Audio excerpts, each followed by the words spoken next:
Okay, y'all, so we are now going to talk about our ride from the Irondale Police Department to the coroner's office. And so it was very difficult because we knew we were going to the coroner's office. So I had like, and excuse the background noise, y'all, we're at a park. We just feel like this is the right place and the most peaceful place for us to tell this so he can kind of stay calm. So forgive the background noise. But anyway, I felt really literally like I had to throw up because of the just the feeling of me knowing that this could possibly be our son.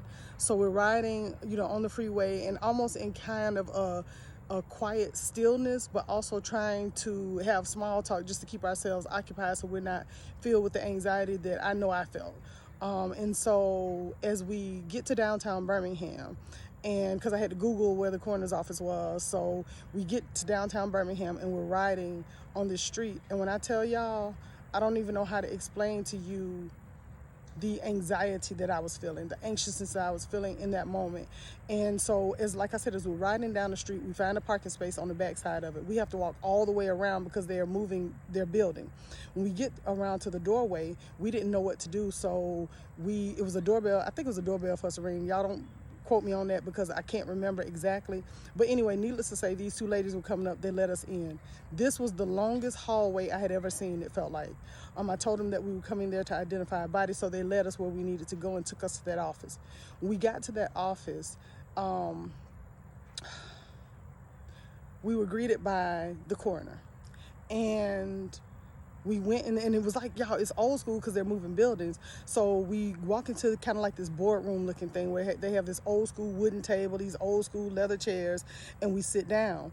He comes in and there's a folder in his hand, and in the folder he goes in to take out this paper, but he didn't realize that I actually saw the picture of our son. And so I was just, my heart fell in my stomach. And so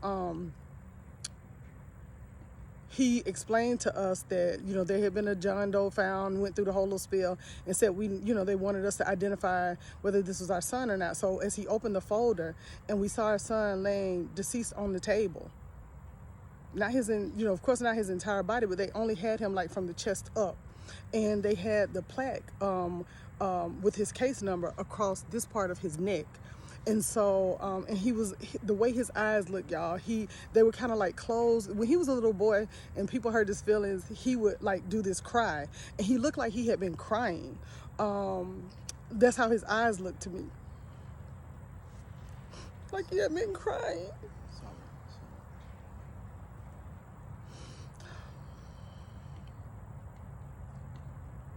And he told us, that he would give us a moment. And I let Mingo, of course, tell his side. But I told him, he said he would give us a moment.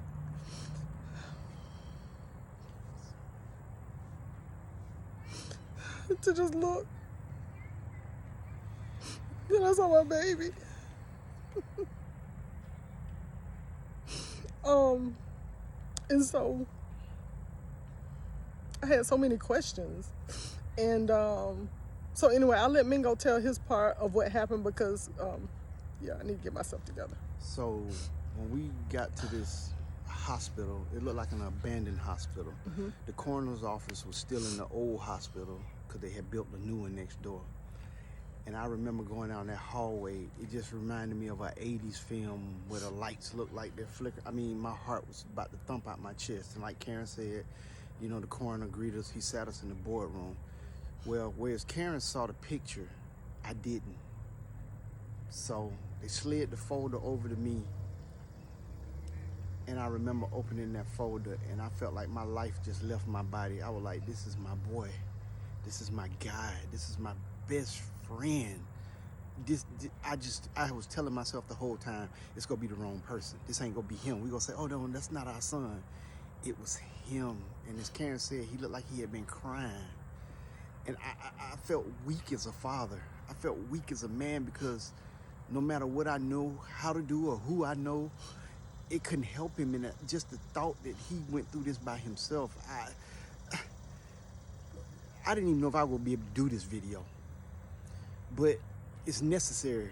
It's necessary because Deuce deserves that. Yes. So when after we got the folder, and I explained to the coroner my account of what happened to me to that day, how we ended up there, he said, "Hold on, I'll be right back."